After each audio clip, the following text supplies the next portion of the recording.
All right, so I know the last few have been kind of bad, or you know what? Hold on, let me rephrase that real quick. They just haven't been that good.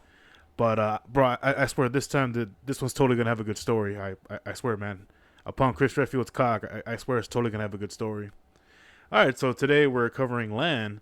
We're gonna check out our character story again. I think I forgot to mention in the last video. This game is going down on May 10th, so I'm kind of just archiving it because despite the fact it's a hentai game, I'm kind of actually enjoying some of these character stories and how they interact with the world, and I'm actually kind of appreciating the world building.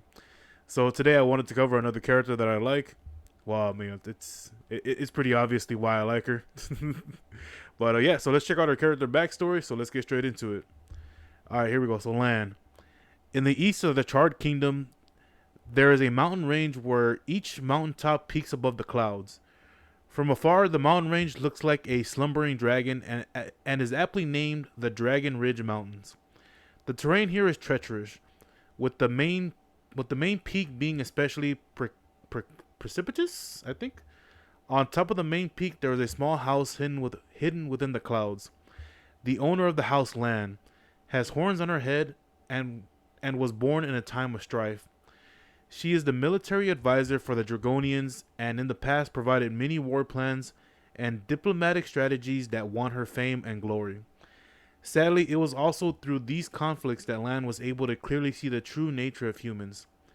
Tendency towards conflict can be seen everywhere. Conflict between races, conflict between different forces within races, conflict between groups that make up a force, all the way down to conflict between individuals in a group. Behind the so-called righteousness, shadows of personal interest can always be found. Lan finally decided to remove herself from the turmoil of selfish intentions and chose to hide away in the mountains. Over the 100 years that Lan has secluded herself on the Dragon Ridge Mountains, surrounded by nature, only one person has intruded upon her peace, an adventurer named Amit.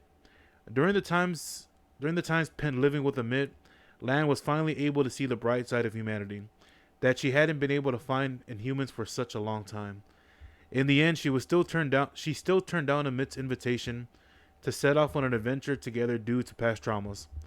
Lan has silently observed the conflicts over the past 100 years, including the period of the Great Unrest, starting from when the Charred Kingdom took over Calandis to when the monster army emerged from Calandis to overrun the Charred Kingdom. Lan has been observing from the sidelines.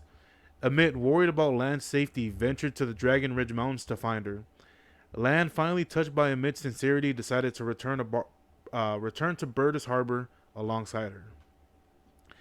All right, so this is actually pretty cool. This one I definitely really like. So if I thought Lan was pretty hot, and I think this goes for anybody, if we thought she was hot before, bro, she's definitely like a lot more hotter now. Like, damn.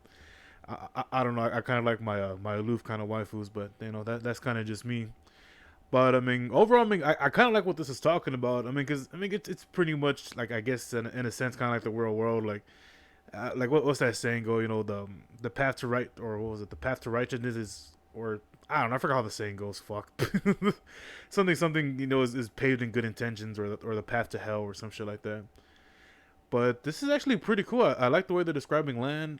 There's definitely a little bit of a personality. Again, you know, she's very good at what she was doing, being a military advisor and stuff like that. But also just seeing through the bullshit of humanity and stuff like that, or just different races. You know, so I could definitely empathize with her a little bit. So that's actually pretty cool. So actually, you know, I'm really glad I chose Lan this time because the past few ones were actually kind of crap. So this one really brings it back on point. So yeah, I mean, Lan's definitely pretty cool. And the one thing I'm noticing with some of these characters, just like Oma, they tend to have a kind of like a relationship or some kind of like meeting with this chick named Amit, which is basically Anna from Fire Emblem. But yeah, other than that, this is actually pretty cool. I'm really glad I read this one. So you know, if you liked it, like, comment, subscribe, share the video. Thanks for watching. All right.